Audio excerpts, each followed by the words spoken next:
કોલકાતા સ્થિત વિપ્ર ફાઉન્ડેશન એ ભારત દેશના વિભિન્ન ધાર્મિક અને સાંસ્કૃતિક ધરોહરને કેળવવા અને સાચવવાનું ઉમદું કાર્ય કરી રહી છે। આ ઉપરાંત વિપ્ર ફાઉન્ડેશન ઉચ્ચ શિક્ષા સહાયક યોજના, શિક્ષા નિધિ, કેરિયર કાઉન્સેલિંગ, ગૌશાળા જેવા સેવાભાવી કાર્યો સાથે જોડાયેલું છે। આજે વિપ્ર ફાઉન્ડેશનના પ્રતિનિધિઓ અમારા સ્ટુડિયોમાં આવીને પ્રત્યક્ષ વિપ્ર ફાઉન્ડેશન વિશે ઘણી ઊંડી સમજ આપી હતી। शर्मा जी, विप्र फाउंडेशन की हम बात करते हैं। विप्र फाउंडेशन क्या है, वो क्या एक्टिविटी करती है और समाज को क्या मैसेज देती है? सामान्यतः एक विप्रों का संगठन है जिसमें प्रारंभिक में हमारा उद्देश्य तो सभी विप्रों को साथ में जोड़ना है, लेकिन हमारे प्रारंभिक स्वरूप है ना, इसका हरियाणा और राजस्थान से जो प्रवासी विप्र हैं वो इसके साथ में जुड़े हैं। कारण आपस में परिचित होने से करीबन इसको देख के बोलिए 17 समाज इसमें जुड़े हैं। और हमने जो मेन उद्देश्य इसका लेके रखा है संस्था का, वह है सामाजिक समरसता, राष्ट्रीय एकता, सौजातीय गतिशीलता और उन्नत समाज और उन्नत राष्ट्र। ये विप्र का मतलब क्या? विप्र का मतलब अब भी आप ऐसे देखें ना तो अपने जो वर्णाश्रम विधि में आता है, जो विप्र है उनका मेन उद्देश्य यही था कि वो समस्त समाज के लिए कार्य करें।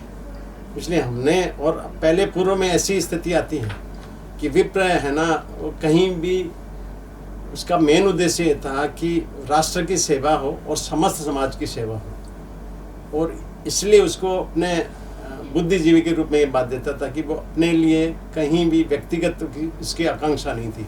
समाज कैसे समृद्ध हो, समाज का स्वरूप कैसा चले, ये उसका उद्देश्य था।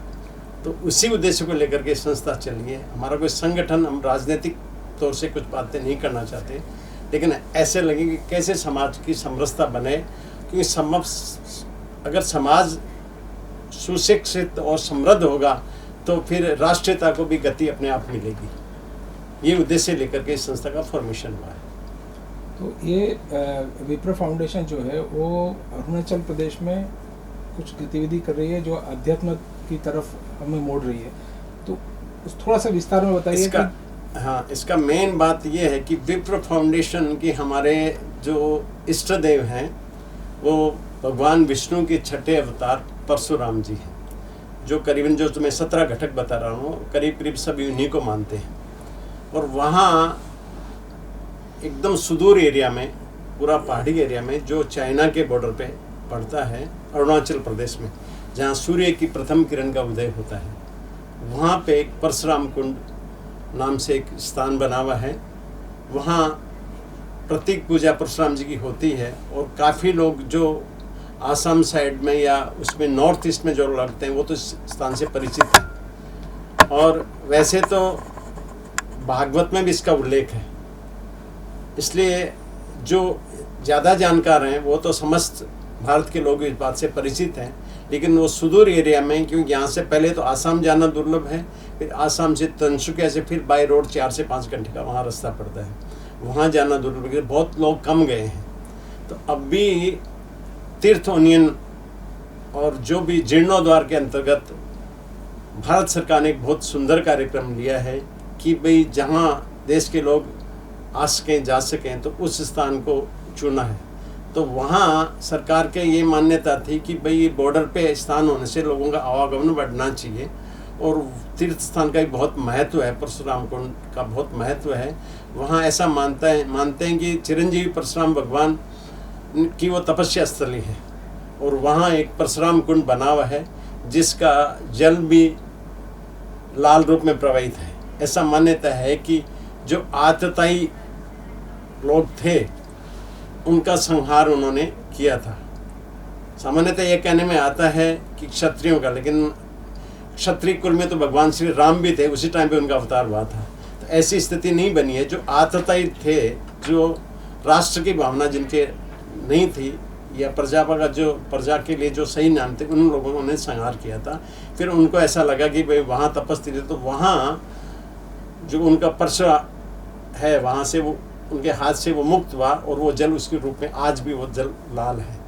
इसलिए सरकार ने ऐसा सोचा कि भाई वहाँ नित्य पूजा और कोई प्रतीक मूर्ति स्थापना होनी चाहिए।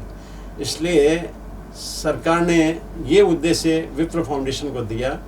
तो विप्र फाउंडेशन इसके निमित्त वहाँ 51 फुट की एक परशुराम भगवान की मूर्ति की स्थापना, प्रतीक मूर्ति सामने, और पूजा की मूर्ति तो अंदर जो मंदिर में है वो ही रहेगी, और लोगों का आवागमन सुलभ हो सके इसलिए वहाँ एक छोटा गेस्ट हाउस और एक नित्य और वैदिक दृष्टि से सही पूजा हो सके इसलिए गौ सेवा और एक वेद पाठशाला का आयोजन, इसकी जिम्मेदारी विप्र फाउंडेशन को दी गई है।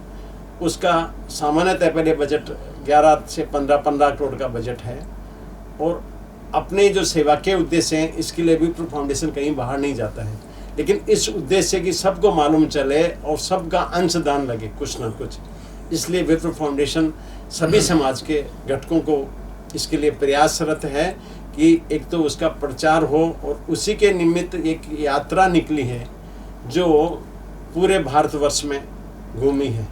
संतों के सानिध्य में वो यात्रा निकली है, और उसका ये स्थान कहाँ है, इसकी क्या विशेषता है, इसकी जन जन को जानकारी मिले। उस यात्रा का उद्देश्य लेकर के हमने केंद्र सरकार और जो राज्य सरकार है उनसे निवेदन किया कि हम ये पूरा प्रयास कर रहे हैं, लेकिन जब तक आप हमारे साथ में पूर्ण रूप से शरीक नहीं होंगे तब तक ये उद्देश्य सफल होगा नहीं। उद्देश्य तो आपका है, हम आपके सहयोगी हैं। इसलिए ये स्थान सुरक्षित रूप से विकसित हो, इसके लिए यहाँ रेलवे लाइन और जो सड़क मार्ग है उसकी व्यवस्था थोड़ी ठीक से होनी चाहिए, ये उनसे निवेदन किया। उस रूप में हमारे आग्रह को उन्होंने स्वीकार भी किया है, और करीबन 100 करोड़ का राज्य एवं भारत सरकार का एक बजट उसके लिए उन्होंने निर्धारण किया है। कुछ भी कम ज़्यादा होंगे तो शायद सहयोग होगी, और राष्ट्रीयता की भावना के हिसाब से हम ये मान के चलते हैं कि प्रत्येक व्यक्ति का ये दायित्व भी बनता है कि हम भारत सरकार के साथ में खड़े हों, और वहाँ ये पूरा एरिया बॉर्डर में है, चाइना बॉर्डर के अंतर्गत है, तो लोगों का आवागमन बढ़े और वहाँ के बाद में जानकारी हो, तो ये राष्ट्रीय भावना को भी बल देगा। तो ये अंदाज जो आपने 100 करोड़ रुपए का खर्च बताया ये पूरी व्यवस्था करने में, तो अंदाजित कितना समय लगेगा उसमें? 2023 हमारे ऐसे 2022 में इसका भूमि पूजन अमित शाह जी के हाथों से भूमि पूजन इनका हुआ है। उनका 21 मई 2022 को हुआ है। हमारा ऐसा टारगेट है कि 2024 तक या इससे पहले वहाँ सब कार्य संपन्न हो जाए, मूर्ति और वहाँ के आवागमन का। बाकी जो रोड वाला या जो रेलवे लाइन है वो उसके लिए तो हम कमिट नहीं कर सकते, लेकिन जो संस्था ने ऐसा कमिटमेंट ले रखा है कि 2024 तक है ना, जो वहाँ पूजा विधि के लिए जो लोग रहें उनकी व्यवस्था और मूर्ति की स्थापना और प्रत्येक पूजा तो नियमित, जब से यहाँ इनका उद्घाटन पहले भी चल रही थी, और जब उद्घाटन हुआ भूमि पूजन हुआ उसके बाद में से नियमित पूजा वहाँ जो मंदिर है वहाँ पे चल रही है।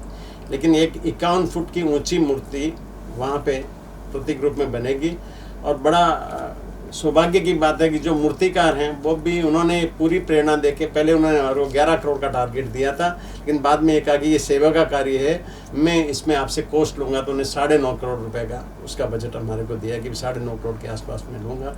लेकिन उसके बाद में बाकी जो अन्य चीज़ें हैं गौशाला के लिए और जो भी, क्योंकि वहाँ पूरा पहाड़ी एरिया, कहीं रखने को कहीं जगह नहीं भी, कल भी कोई 100 आदमी भी वहाँ चले गए तो उनकी व्यवस्था भी होनी चाहिए। इसलिए हमने सरकार को भी निवेदन कर रखा है, लेकिन हमारी ओर से कि प्रारंभिक रूप से कुछ भी जाए तो उनको वहाँ आश्रय भगवान के सानिध्य में प्राप्त हो, इसलिए वो व्यवस्था भी वहाँ करने का विचार किया गया है। इन सब बातों को देखते हुए ये उद्देश्य लेके चले। तो जैसे आपके साथ में मीठालाल जी भी हैं, तो गुजरात चैप्टर शायद वो संभालते हैं, तो मीठालाल जी मेरी एक दरख्वास्त है कि भी गुजरात चैप्टर जो है जी, उसका क्या कंट्रीब्यूशन है? गुजरात के अंदर में विप्र फाउंडेशन की स्थापना जब हुई थी 2009 में, ऑल इंडिया बेस पे स्थापना हुई थी। उसके बाद में 2015 दिसंबर 2015 को सूरत के अंदर में विप्र फाउंडेशन द्वारा 5वां बहुत बड़ा महाकुंभ यहाँ आयोजन हुआ, और उस आयोजन के अंदर में 50,000 से ज़्यादा संख्या पर्वत पाटिया एरिया के अंदर में एक रैली के रूप में, एक सभा के रूप में एकत्रित हुई और उस टाइम पे व्यवस्था के लिए इस पूरे संगठन को जोन वाइज विभाजित किया गया कि भी सारे व्यवस्था देखने के जोन चाहिए। तो गुजरात को उसके अंदर जोन 15 में दिया गया, जोन 11, 12, 15 जोन सूरत को अलॉट किया गया। उसके बाद से ही हर साल विप्रो फाउंडेशन सामाजिक एक्टिविटी करता आया है। उसके अंदर में वापी के अंदर में कार्यकारिणी बनी हुई है, अहमदाबाद के अंदर में कार्यकारिणी बनी हुई है, वो सारी जोन 15 के तहत आती है। सूरत के अंदर में बहुत ही विशाल कार्यकारिणी बनी हुई है, गांधीधाम में बनी हुई है, राजकोट में बनी हुई है।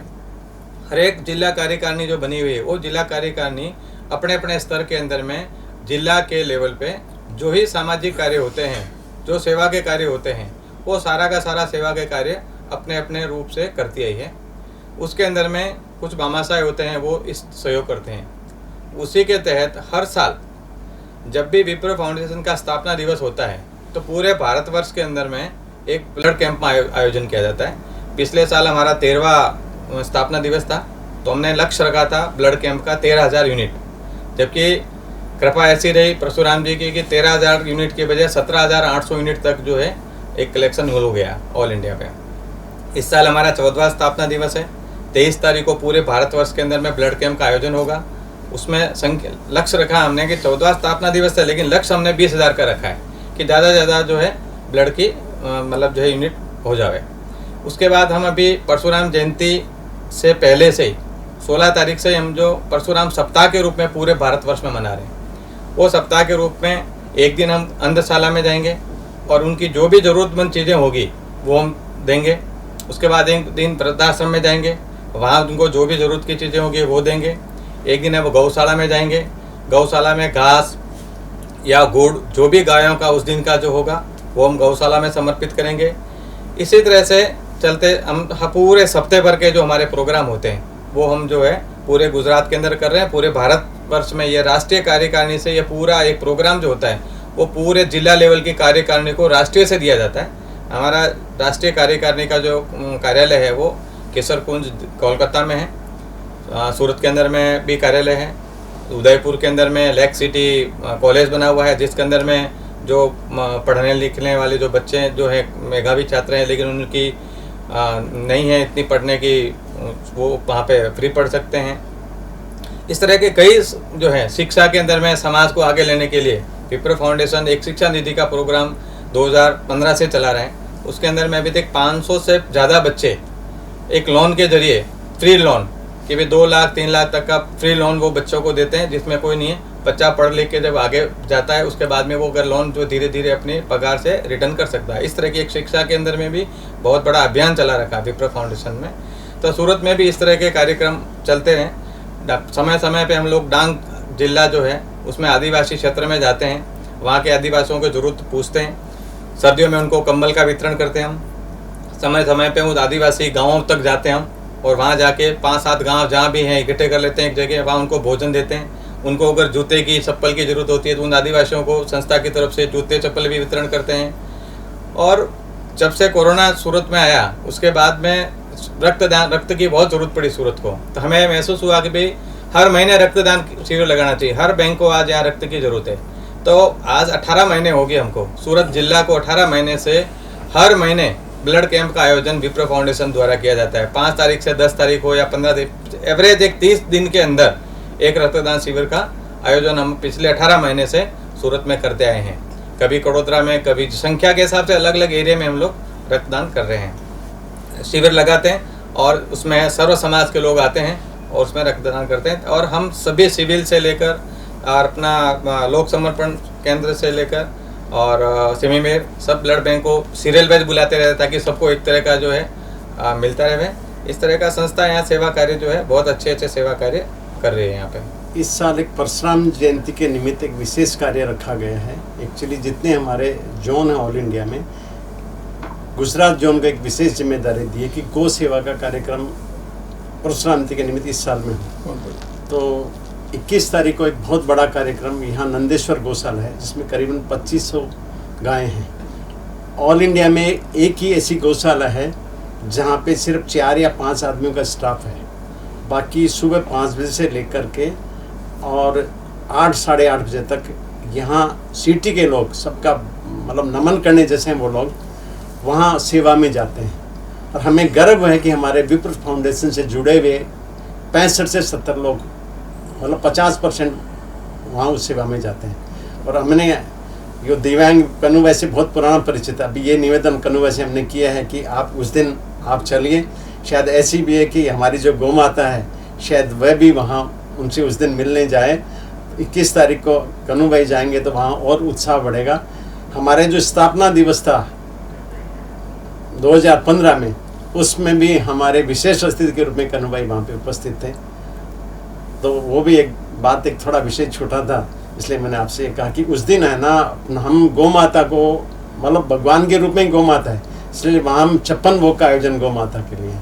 और ये जितने भी हमारे कार्यक्रम यहाँ के बन रहे हैं ना, हमारे शिव शक्ति हम बोलते हैं इनको, हमारे घनश्याम भाई इसमें इतने मजबूत स्तंभ हैं कि अगर ये नहीं होने तो हमारी ये संस्था से कार्य मतलब सुलभ नहीं हो पाएगा। तो ये इनकी जो तत्परता देखते हैं ना, इनका जो सहयोग देखते हैं ना, तो मैं तो हालांकि मेरे से उम्र में बड़े, भले जिम्मेदारी मेरे को बड़ी दे रखी हो, तो मैं तो ऐसी सेवा के प्रतिमूर्ति को नमन करता हूँ। जैसे कन्नू भाई के बाद में हमारे को जो कुछ विशिष्ट व्यक्तियाँ दिखते हैं उनमें से लेता। कन्नू भाई से मेरा बहुत परिचय है और मैं बहुत उनसे। सर, आपने विप्र फाउंडेशन की काफ़ी बात हमें समझे, हमें बताई जी। तो विप्र फाउंडेशन आगे क्या क्या ये लेके जा रहा है कि आगे कैसे बढ़ रहा है और क्या क्या काम समाज के लिए आगे कर रहा है? विप्र फाउंडेशन का मेन उद्देश्य जो समाज में के लोग हैं उनको सही शिक्षा मिले और उनके संस्कार संचित रहें, ये उद्देश्य लेके चला है। क्योंकि स्वयं के संस्कार जब तक संचित नहीं रहेंगे तो फिर वो समाज को क्या दे पाएगा। इस दृष्टिकोण से एक बहुत बड़ा कार्यक्रम जयपुर में करीबन 1800 बार की जगह पे एक एक्सीलेंसी सेंटर बन रहा है और उसमें वैदिक रिसर्च भी साथ में है। तो यहाँ के कई, क्योंकि जितने भी कई संत हैं वो विप्र से भी निकले हैं या विप्र से उनका संपर्क रहता है, तो सही वैदिक शिक्षा मिले और सही बात का प्रचार हो। गीता के आधार पे सब लोगों को, हम तो ये भी चाहते हैं कि शिक्षा के स्वरूप में भी गीता का प्रादुर्भाव हो। ऐसे उद्देश्य के साथ में वहाँ पे एक एक्सीलेंसी सेंटर है, वो निर्माणाधीन है। अभी मेरे को जहाँ तक ख्याल है 4 या 5 माले की उसकी छत गिरी है। ये भी बहुत बड़ा प्रोजेक्ट था। उसके साथ साथ में क्योंकि जैसा भी जो स्कोप मिलता है उसके साथ साथ में उदयपुर भी हमारे जो कार्यकर्ता लेक सिटी कॉलेज, ये लेक सिटी कॉलेज के नाम से वहाँ एक जगह का डेवलपमेंट विप्र फाउंडेशन के अंतर्गत हो रहा है। विप्र फाउंडेशन कोई पॉलिटिकल संगठन नहीं है, इसलिए इससे सभी, भले वो किसी भी पार्टी का हो, उसके जो भी राजनीति में जो इंटरेस्ट लेने वाले वो भी सब जुड़े हैं। उनसे ऐसा ही निवेदन रहता है कि भाई आप एक स्टेज पे आकर के संस्था के लिए काम करें या समाज के लिए काम करें। उसके अंतर्गत पूरा बैलेंस इसका काम चल रहा है। तो वहाँ पे भी एक बहुत बड़ा कार्यक्रम, वहाँ पे ऐसा विचार भी आगे में कि वो यूनिवर्सिटी का स्वरूप लेवे, ऐसी आगे की इसकी योजना है। मेन उद्देश्य संस्था का यही है कि कैसे समाज लाभान्वित हो और हमारे भी समाज उन्नत हो, कैसे हम विप्रों की जो बौद्धिक स्वरूप है जो पहले था उस स्वरूप में आए, ऐसा प्रयास विप्र फाउंडेशन का है। धन्यवाद सर। पिछले समय एक विशेष सेवा का सौभाग्य मिला विप्र फाउंडेशन को। गायों के लिए लंपी रोग की स्थिति पैदा हो गई थी। वह स्थिति ज़्यादातर राजस्थान में थी, वृंदावन में भी इसकी ऐसी स्थिति बनी और यूपी के कई क्षेत्र में ऐसी स्थिति बनी, एमपी के क्षेत्र में बनी। विप्र फाउंडेशन राजस्थान में छोटी छोटी जगह पे फैला हुआ है और मैं आभारी रहूँगा यहाँ विशेषकर सूरत के जो होम्योपैथिक डॉक्टर बयानी करके वो थी, साथ में एक डॉक्टर्स की टीम थी जो होम्योपैथी से रिलेटेड थी। उन्होंने एक रिसर्च करके एक दवा निकाली थी। यहाँ पांजरापोल से भी कुछ मल्लम रामजी भाई चांडक करके हैं, उन्होंने व्यवस्था कराई थी। और विप्र फाउंडेशन के पास में सबसे बड़ी सुविधा ये थी कि सब उसके सेंटर बने हुए थे। तो विप्र फाउंडेशन अपने अलग अलग एरिया में जो जितने समाज हैं उसमें, जैसे सारस्वत समाज है या जो भी जिम्मेदार व्यक्ति हैं, उन लोगों ने अपने अपने स्थान पे पारिक विकास ट्रस्ट के साथ में मिल करके अपने अपने जगह पे छोटी छोटी बोतल में वो दवा को पैक करके करीबन 15 लाख बोतल्स विप्र फाउंडेशन के माध्यम से गायों की सेवा के लिए राजस्थान, वृंदावन और हरिद्वार और एमपी, विशेषकर ये क्षेत्र हमने कवर किया है और बहुत उससे लाभ मिला। और मल्लम है वो रामजी भाई के माध्यम से हमने जहाँ हम भेज सके वहाँ भिजवाई है और ये बहुत बड़ा सेवा, गायों के सेवा के रूप में कार्य हुआ। इसकी वजह से क्या है कि गांव-गांव में इस संस्था का प्रचार और इसके जो कार्य की अनुभूति सब लोगों ने महसूस की, वो हमारे लिए और प्रेरणादायक है।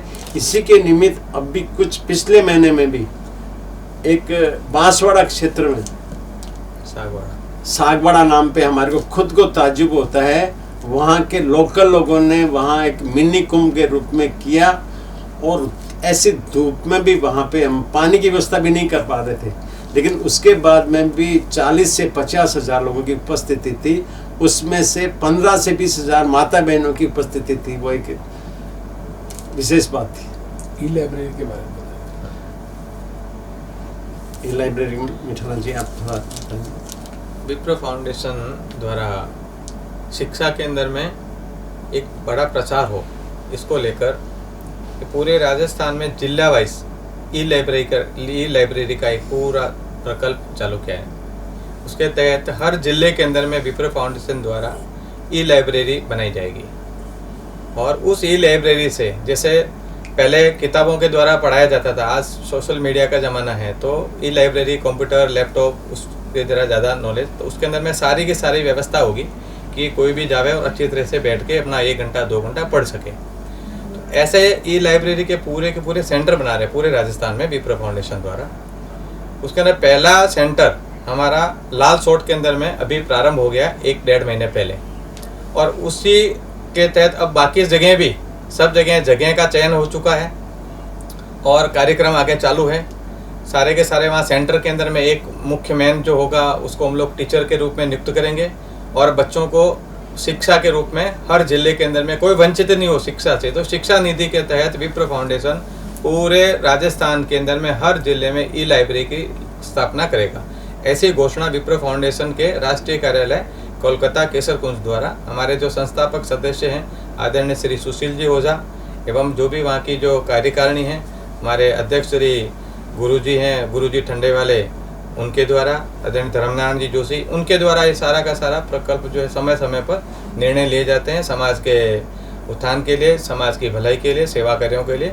वो सारे के सारे केंद्रीय कार्यालय से पूरे जोन वाइज हमें जो है राष्ट्रीय कार्यकारिणी से मिलते रहते हैं, तो हर जोन वाइज वो लागू करते रहते हैं हम लोग। तो इस तरह से पूरे राजस्थान में भी पूरे भारतवर्ष के अंदर विप्र फाउंडेशन सेवा के कार्यों के अंदर अग्रणी रहा है और आज भी और आगे कई प्रकल्प विप्र फाउंडेशन लेके चल रहा है कि बीकानेर के अंदर में अभी नाथद्वारा के अंदर हमारी राष्ट्रीय कार्यकारिणी की जो मीटिंग हुई उसके अंदर में आगे के कार्यक्रम के तहत बीकानेर के अंदर में विप्र भवन की बनाया जाएगा, उसकी घोषणा हुई।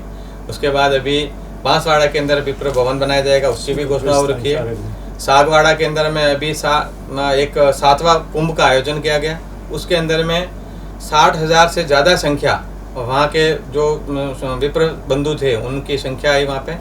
और आदरणीय बीडी कल्ला जी जो शिक्षा मंत्री है भी राजस्थान सरकार के अंदर में, उन्होंने बहुत अच्छा उद्बोधन दिया।